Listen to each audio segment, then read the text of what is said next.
Hello, everybody, and welcome to our APBA Football 78 studios. I'm Dave Musburger, and let's get you caught up on my Week 1 APBA Football replay of the 1978 season. Here we go. Let's start in Florida, where the Buccaneers were looking to continue their winning streak they started at the end of last season, where they won their first two franchise games after going 0-14 in 1976. The Bucs scored 12 points in the fourth quarter, winning it on a Neil O'Donoghue field goal as time expired. O'Donoghue had missed an extra point in that fourth quarter, but redeemed himself at the end for the 15-14 win. Joe Pisarcik threw 3 interceptions for the Giants, and they also fumbled 3 times for 6 turnovers, with only 182 total yards on offense. Doug Williams came in relief of the ineffective Gary Huff and finished 6 of 15 for 136 yards. The Giants start the season 0-1, and the Buccaneers will start 1-0. Next door in the great state of Georgia, Houston took care of business on the road, whipping up on the Falcons 40-13. Houston had 395 total yards to the Falcons 168. The Falcons fumbled 4 times, and both June Jones and Steve Bartkowski each threw an interception in this one. They fell behind 14-0 in the first quarter and played catch-up all day long. Meanwhile, the Oilers' Earl Campbell finished with 119 yards rushing, and Dan Pastorini was 12 of 19 for 246 and 2 touchdown passes. Mike Renfro had 3 catches, 2 for touchdowns, as Houston opens the season with a win on the road, while the Falcons fall hard at home on opening day. Up in Buffalo, we had the upset of the day as Roy Gerela missed a 41-yard field goal as time expired that would have given Pittsburgh the win. But in overtime, it was Keith Moody of the Bills returning the opening kickoff 40 yards, setting up the Bills in great field position. They would go 8 plays and 47 yards, setting up Tom Dempsey for the game-winning 32-yard field goal. The Steelers had the numbers in this one, 460 total yards to the Bills' 250, 22 first downs to the Bills' 16. But Terry Bradshaw did not have a good day for the Steelers, throwing 3 interceptions, 1 returned for a touchdown. The Steelers also fumbled twice for 5 total turnovers. Lynn Swann made 7 catches for 181 yards, and Rocky Bleier rushed for 90 in the loss. Buffalo got 2 interceptions from Tony Green and 1 from Charles Romes, which was returned for a touchdown. And kicker Tom Dempsey was 3 for 3 on field goals as Buffalo steals this one from Pittsburgh in overtime, 30-27.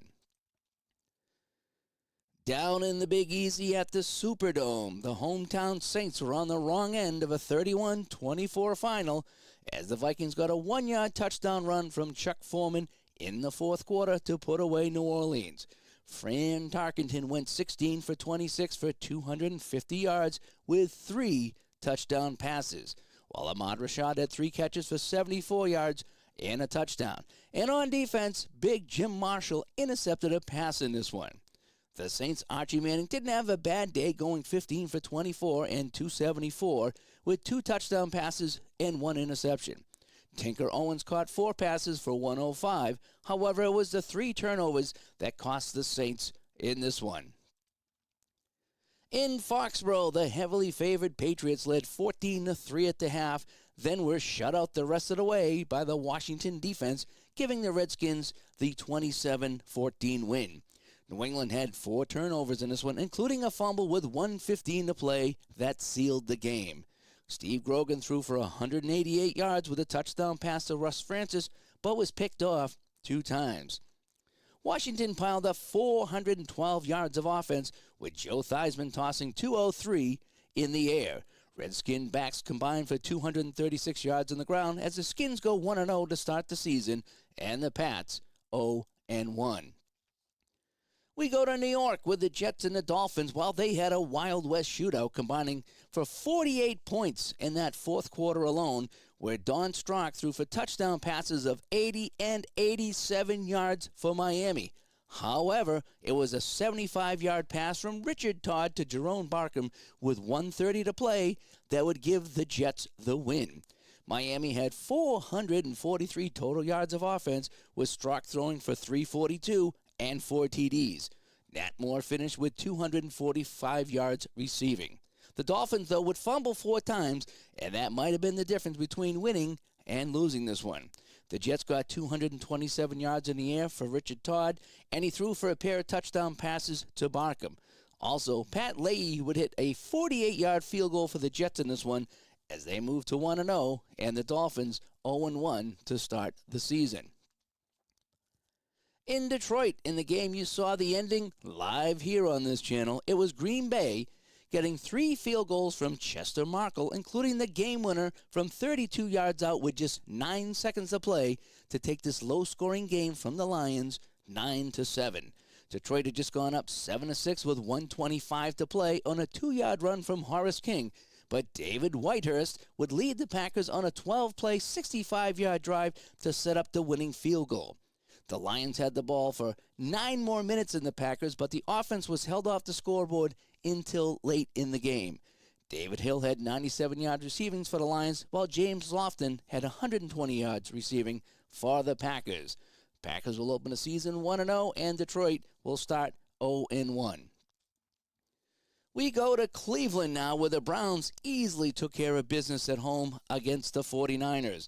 Don Cockcroft opened the scoring with a 47-yard field goal, and the Browns were off and running. Brian Sipe only had to throw 8 times, completing 7 of them and getting 2 touchdowns, as Cleveland did it on the ground, getting a combined 215 yards from the backs. For the 49ers, Steve DeBerg was intercepted 4 times, and nothing went right for them. O.J. Simpson was held to 53 yards on 18 carries, and the Niners finished with 9 turnovers. If this continues, it's going to be a long season for San Francisco. In Philadelphia, the story was the weather. A steady rain wreaked havoc on the Rams' special teams. After a pair of Frank Corral field goals put the Rams up 6-0, punter Glenn Walker botched not 1, but 2 snaps, leading to easy Eagles scores. Philadelphia put up 31 points in the second quarter en route to the 34-6 win. Ron Jaworski was 9 for 12 for 120 yards and a touchdown pass to Keith Krepfel. Mike Hogan picked up 84 yards to lead all rushers. Pat Hayden, well, he was 11 for 24 for 156 and 2 interceptions as the Rams fall in the rain on the road 34-6. They will start the season 0-1, and the Eagles will kick off 1978 1-0. Up in Cincinnati, the Bengals and the Chiefs played to a 16-16 tie. It was Chris Barr who connected on a 51-yard field goal as time expired in the fourth to tie the game at 16, and then neither team scored in overtime. The Bengals only managed 255 total yards in this one, with quarterback John Reeves going 13 for 33 for 126 yards, a touchdown, and 2 interceptions. Archie Griffin had 84 yards rushing for the Bengals. For the Kansas City Chiefs, Mike Livingston threw for 170 with 1 interception, and Henry Marshall finished with 94 yards receiving. And in that fourth quarter, the Bengals controlled the ball for 10 minutes and 45 seconds as they kept the Kansas City defense on the field a long time. Each team will start the season 0-0-1. In Chicago, it was another low-scoring game, with the Cardinals taking this one 13-6. Chicago led 6-0 after one quarter thanks to 2 Bob Thomas field goals, but that's all the offense the Bears would muster, with only 219 total yards in this one. Walter Payton was held to 23 yards on 12 carries. Jim Otis ran for 87 and had 2 touchdown runs for the Cardinals in the third quarter to account for all of their scoring. Jim Hart was 13 for 18 for just 90-yard passing in the win. At the Kingdome in Seattle, the Seahawks were stunning the Chargers 14-0 in the first quarter on a Sammy Green interception return for a touchdown and then a Jim Zorn 1-yard run. But Dan Fouts would get the Chargers going, throwing 312 yards and 5 touchdown passes, 3 to John Jefferson and 2 to Charlie Joyner. Lydell Mitchell chipped in with 84 yards rushing as the Chargers posted 412 total yards of offense.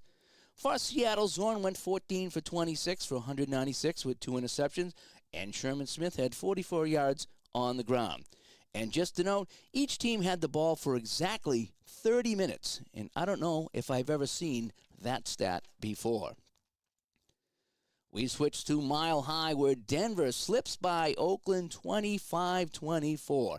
A 2-yard run by Larry Canada with 3:45 to play would tie the game. Then Jim Turner came on for the extra point, having already missed one and also a 40-yard field goal, but he was true, and the extra point would give the Broncos a 25-24 lead that they would indeed hang on to. Stabler would be 15-19 for 229 and a touchdown pass to Morris Bradshaw. Mark Van Eegen ran for 75 yards for the visitors. And for Denver, it was Craig Morton throwing 175 yards with a TD and an interception. Riley Odoms had 75 yards receiving and a touchdown catch. And Larry Canada had 2 rushing TDs for the Broncos as they open up with the season with a win, and the Raiders will take the loss. Finally, on Monday Night Football in Dallas, the Burt Jonesless Colts were no match for the Cowboys, and the boys easily rolled in this one, 41-8. The Cowboys ran up 342 total yards to the Colts' 124. Baltimore finished with 4 turnovers, and quarterback Bill Troop was highly ineffective against the Doomsday defense, going 6 for 15 for just 78 yards. He did have a touchdown pass to Reese McCall in addition to an interception. Dallas got 238 yards in the air from Staubach, who threw for TD passes to Billy Joe Dupree and Drew Pearson, as the Dallas Cowboys take this one easily, 41-8. Let's take a look at some of our league leaders here after 1 week. We take a look at yards passing here. Don Strunk of the Dolphins with 342. Dan Fouts of the Chargers, he has 312. Archie Manning with 274. Terry Bradshaw in the loss still threw for 261. David Whitehurst of the Packers threw for 254. And Fran Tarkenton of the Vikings threw for 250. On the ground, for the Redskins, it was John Riggins running up 136 yards over the Patriots. Earl Campbell picking up 119 for the Oilers. Mike Pruitt, a good day for the Browns, 110. Rocky Bleier has 90 for the Steelers, and Jim Otis finishes with 87. And so that will wrap things up here from our APBA Football 78 studios. I'm Dave Musburger. Hope you enjoyed this recap, and we'll hope to continue our APBA Football 1978 replay with Week 2 at some point. Thanks for tuning in, and have a good night.